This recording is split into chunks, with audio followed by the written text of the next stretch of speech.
یہ گرینیٹ پتھر جو ہے یہ ہیرا بن جاتا ہے. یہ محبت کی حرارت، یہ تمنا کی نمود، فصل گل میں پھول رہ سکتے نہیں زیر حجاب.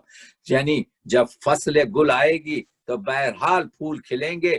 تو اقبال نے کیوں کہا آپ کے ایک جارحانہ پرندے کو کہ یہ اچھا آپ کے جو ہے ہمارا جوان اس طرح سے بن جائے؟ تو اقبال کہتے ہیں کہ اس میں میں فخر کے، اس میں آپ کے فقیرانہ چیزیں میں دیکھتا ہوں. کیا دیکھتا ہوں؟ کہ وہ آپ کے جو ہے بلند پرواز ہے، وہ تیز نگاہ ہے، وہ اوروں کا آپ کے جو ہے مارا ہوا نہیں کھاتا، وہ آشیانہ نہیں بناتا، وہ آپ کے تیز پرواز ہے. عقابی روح، اسی وجہ سے کہا عقابی روح جب بیدار ہوتی ہے جوانوں میں، نظر آتی ہے ان کو اپنی منزل آشیانوں میں. نہیں تیرا نشیمن خسر سلطانی کی گنبد پر، تو شاہی ہے بسیرا کر پہاڑوں کی چٹانوں میں. تو آپ دیکھ رہے ہیں کہ یہاں پر جارحیت کی گفتگو نہیں کر رہا ہے، یہاں پر اقبال جو ہے گفتگو یہ کر رہا ہے. اور اقبال نے آپ کے کمال یہ کیا ہے، اسی وجہ سے تو کہتے ہیں اقبال دیکھیے کہتے ہیں کہ کس طریقے سے قلب میں سوز نہیں، روح میں احساس نہیں، کچھ بھی پیغام محمد کا تمہیں پاس نہیں.